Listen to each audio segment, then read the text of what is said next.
our youth, something which is very close to our heart, and is more relevant to a country like Pakistan. Now, Pakistan, where more than 65% of the population comprises youth, 30 and less than 30 years of age. So there's a big we need to work on. We need to revamp the whole structure of our outreach to the students. And on that account, now we'll be targeting on the syllabus starting from the high schools right up to the colleges and the universities. Because we believe tackling corruption is fighting only the symptom of a wider disease. And this disease stems from the thing that we are faced with. So we have to work to create an environment in which the society as a whole reflects abhorrence to the moral decay. Other thing is, while we are focused on traditional money laundering cases, corruption cases, let me tell you, the world has moved on. There are new trends and new challenges which have emerged. Foremost being, for a country like Pakistan is the immigration challenge. It is draining our resources, it is bleeding our economy. Last year, 1.2 million Pakistanis left abroad for greener pastures. Well, we would like the number to double even.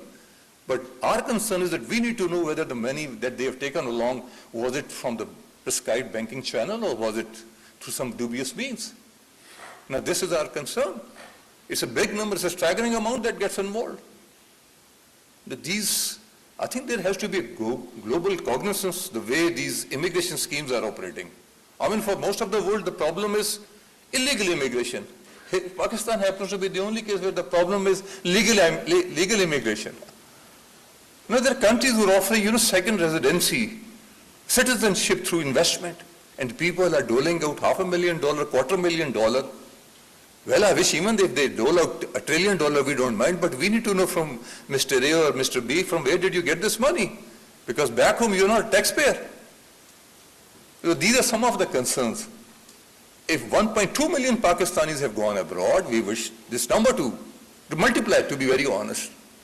And thank you for the host countries, those who are accommodating this a great influx.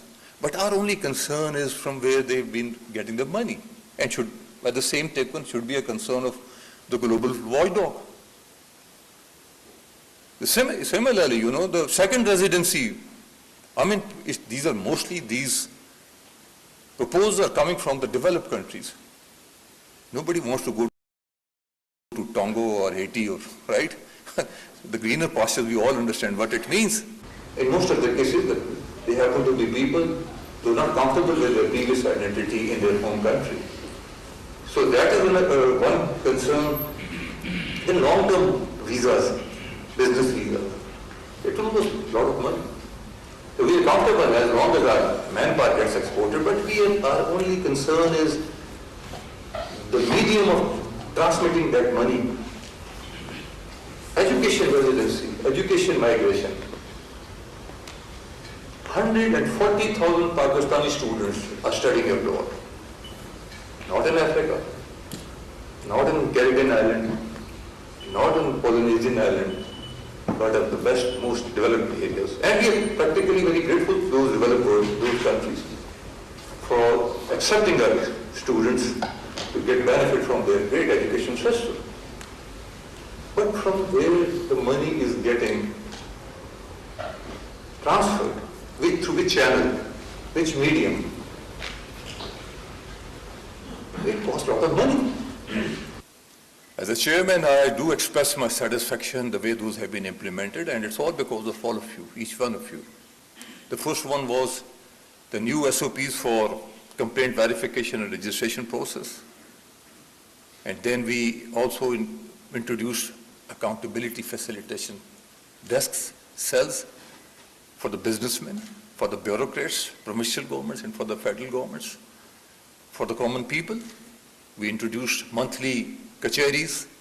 So Alhamdulillah, it's by and large been a successful experience this year, and 22,000 plus complaints were disposed of in 12 months. In the process, 3,800 billion rupees of recoveries were made, direct and indirect.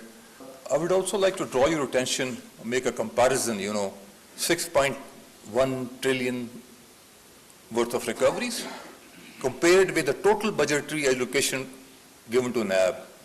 Since 1999, last 25 years, the total amount given, the budgeted amount given to NAB is 56 billion.